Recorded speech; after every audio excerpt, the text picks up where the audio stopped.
वालेकुम। आज हमारा लेक्चर नंबर 2 7th क्लास का कंप्यूटर हम पढ़ रहे हैं और यूनिट 1 हमने स्टार्ट की हुई है।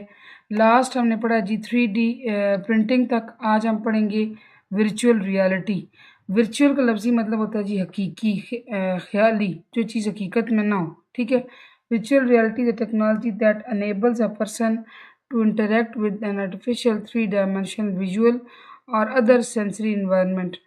वर्चुअल रियलिटी क्या होता है? एक ऐसी टेक्नोलॉजी होती है जो बंदे को, जो इंसान को इस काबिल बनाती है कि वो मसनूई 3 डायमेंशनल विजुअल, यानी कि आपको विजुअल तस्वीरें, वीडियोस ऐसे नज़र आएंगी जैसे वो हकीकत में है। ठीक है। या ऐसा कोई इन्वायरमेंट जिसमें आपको ऑब्जेक्ट्स मूव करते हुए नज़र आएंगे, लेकिन वो असल में नहीं होंगे, वो आर्टिफिशियल है, वो वर्चुअल है। V R technologies widely use in medical and manufacturing industries. बस का एक इस्तेमाल बताया गया कि कहाँ इस्तेमाल हो रहा है, तिब के शोबे में और सनतों में, जो मैन्युफैक्चरिंग सनतें हैं, मैन्युफैक्चरिंग इंडस्ट्रीज़ हैं, जहाँ पे अशिया बनाई जाती हैं, वहाँ ये इस्तेमाल होता है। ठीक है जी। फिर आपके पास augmented reality AR। Augmented reality is the integration of real world environment and computer generated content. Augmented reality क्या है जी? इंटीग्रेशन कहते हैं मिलाना। अब इसने दो चीज़ों को मिला दिया है, real world environment and computer generated content, यानी कि कंप्यूटर से बनाया गया कंटेंट और जो हकीकी दुनिया में वो सब कुछ, उन दोनों चीज़ों को उसने मिक्स कर दिया। मिक्स कर जो चीज़ बनाई है, that is AR, augmented reality. Unlike virtual reality के बरक्स, यानी कि उल्ट, ऑपोजिट, AR यूज़र्स जो AR इस्तेमाल करने वाले, जैसे VR इस्तेमाल करने वाले हैं टेक्नोलॉजी, ऐसे ही AR टेक्नोलॉजी इस्तेमाल करने वाले भी पर्सनस हैं। Experience a real world environment with generated information overlaid on top of it. वो कौन सा एनवायरनमेंट एक्सपीरियंस करते हैं जो हकीकत में है, लेकिन उसके साथ जो ओवरलेड होती है, जो इंटीग्रेट हुई होती है, वो क्या चीज़ है? वो कंप्यूटर का जनरेटेड कंटेंट है, यानी कि वो आर्टिफिशियल कंटेंट है। आर्टिफिशियल और रियल को मिला के जो चीज़ बनाई गई, that is AR। AR plays an important role in medical science. AR जो है टेक्नोलॉजी है, मेडिकल साइंस, तिब के शोबे में, डॉक्टरी की फील्ड में इसने बहुत अहम किरदार अदा किया है।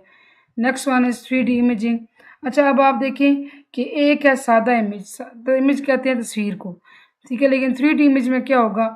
जो प्लेन इमेज है, सादा इमेज है, वो 2D होता है, 2 डायमेंशनल, उसमें सिर्फ हाइट और विड्थ होती है। जबकि 3D इमेज के अंदर 3 डायमेंशनल होता है, वो उसमें तीसरी, थर्ड डायमेंशन भी होती है, that is depth.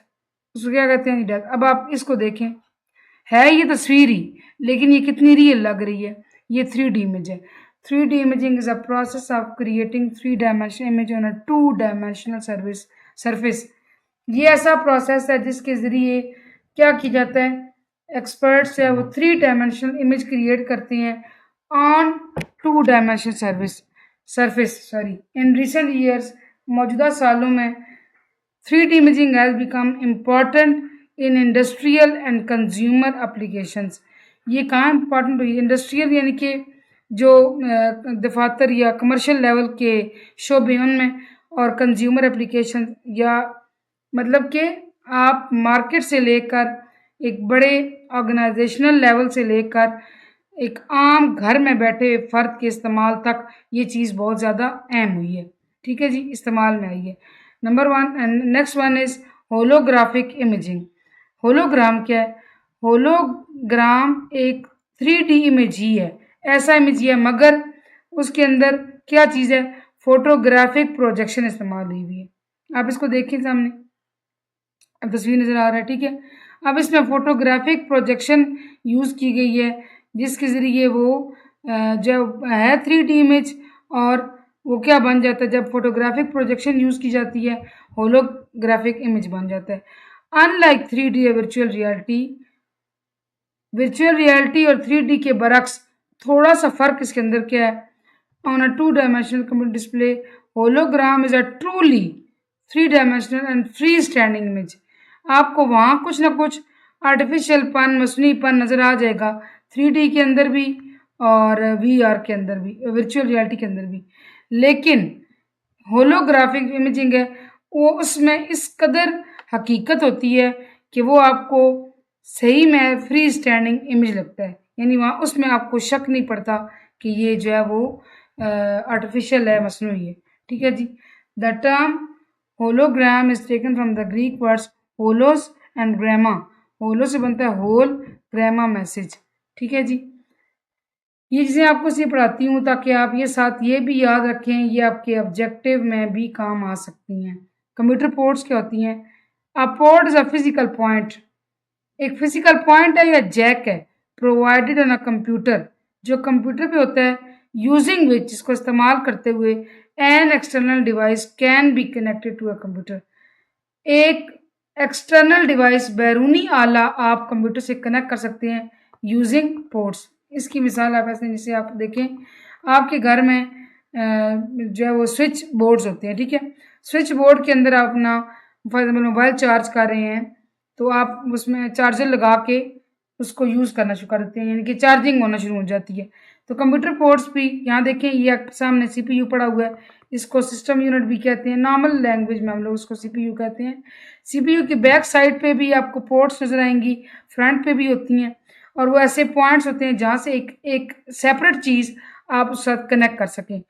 It acts as an interface, ये आपके सामने एक एज इंटरफेस काम करता है। और अ पॉइंट ऑफ अटैचमेंट, वो आपको एक ऐसा पॉइंट समझ लें जो पॉइंट ऑफ अटैचमेंट है, जो किन दो चीज़ों में काम करता है, किन दो चीज़ों को जोड़ता है, कंप्यूटर को और एक बैरूनी आले को।